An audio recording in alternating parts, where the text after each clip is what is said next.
Wanna kiss myself. I'm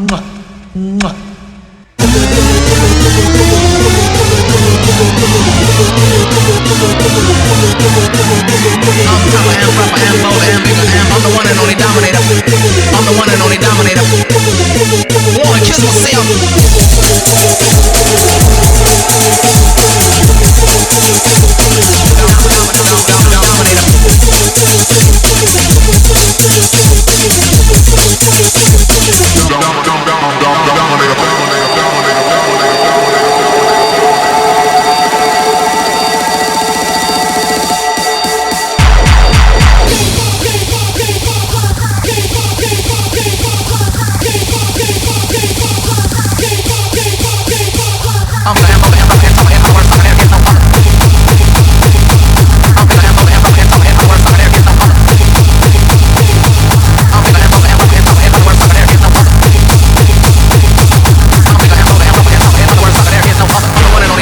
I'm the one and only dominator.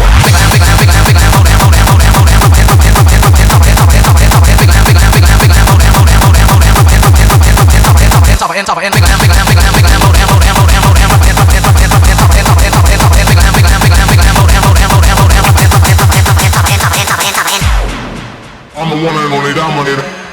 I'm the one and only dominator.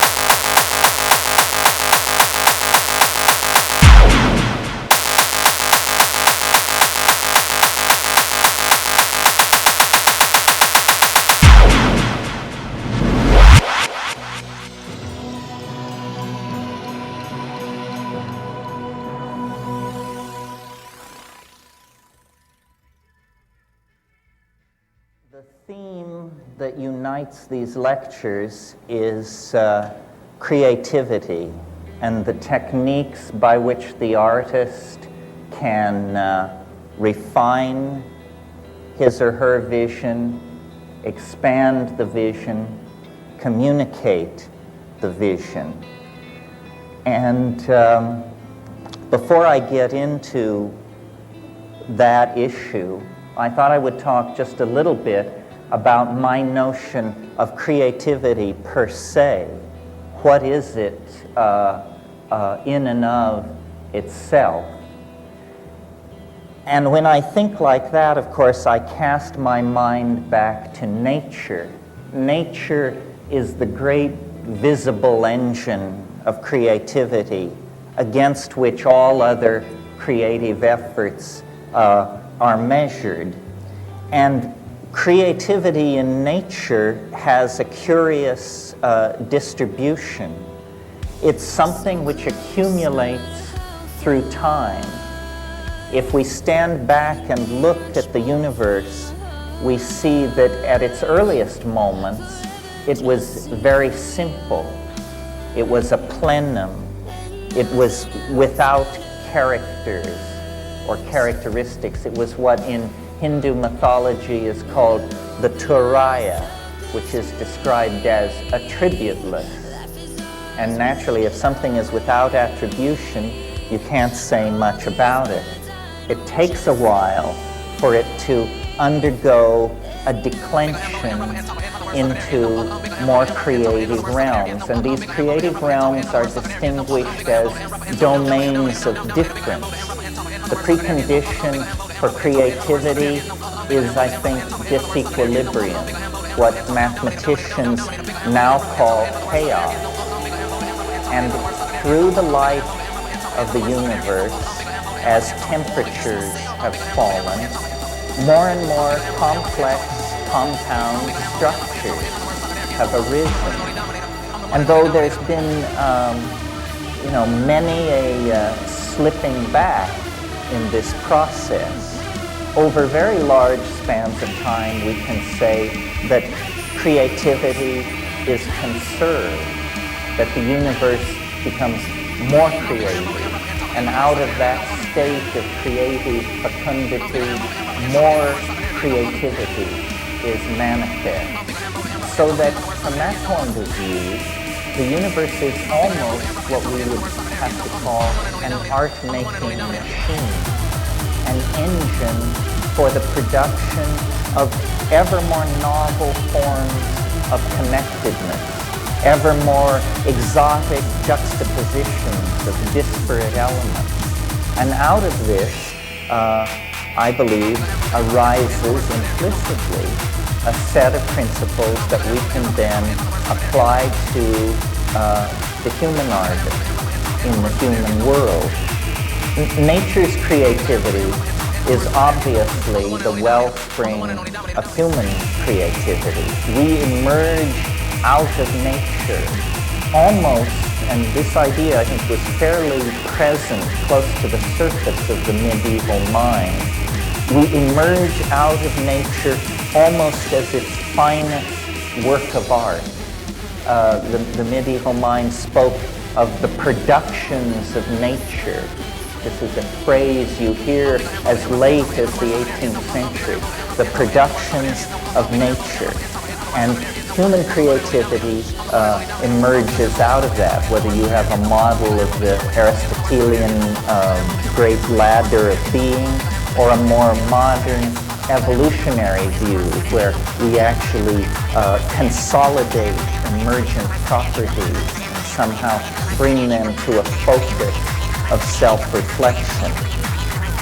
Now, I'm sure that we couldn't carry out a discussion of this sort without observing that the prototypic figure for the artist, as well as for the scientist, is the shaman. The shaman is the figure at the beginning of human history that unites the doctor, the scientist, and the artist into a single notion of caregiving and creativity. And I think that, to whatever degree art over the past several centuries has wandered in the desert, it is because this shamanic function has been either suppressed or forgotten, and different images of the artist have been held up at different times. The artist as artisan, the artist as handmaiden of a ruling class or family, the artist as designer for the production of integrated objects into a civilization.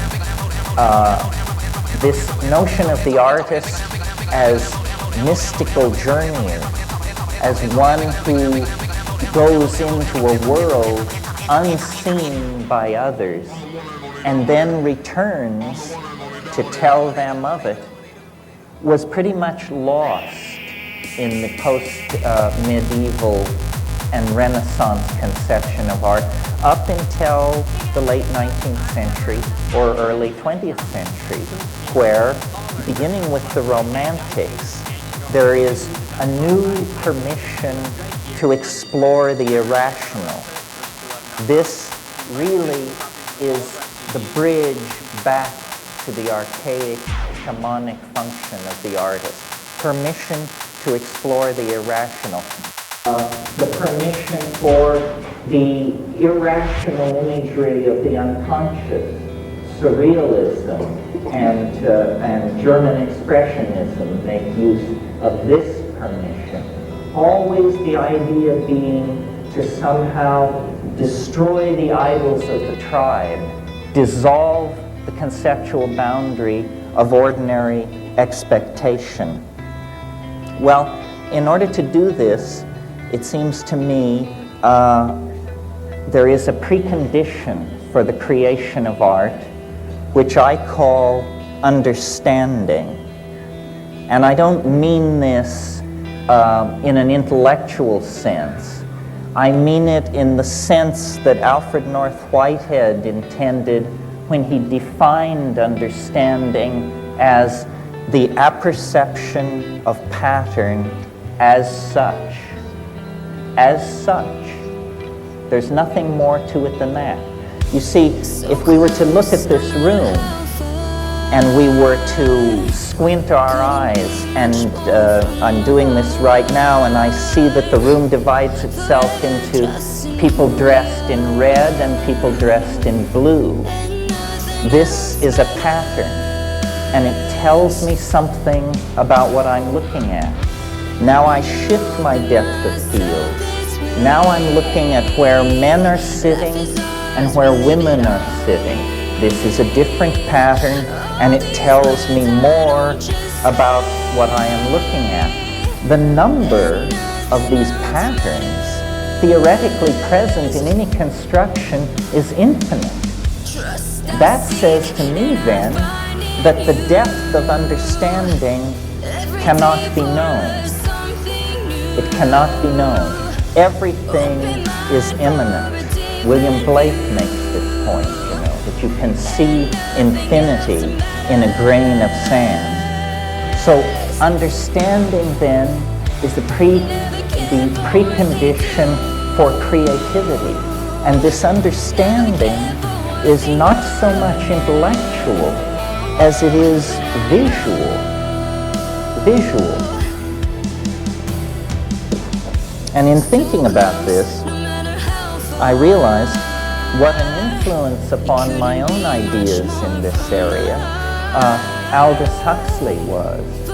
Not the Huxley that we might ordinarily associate with my concerns, the Huxley of The Doors of Perception and Heaven and Hell, but the Huxley of a very modest book that he wrote in the early 50s called The Art of Seeing.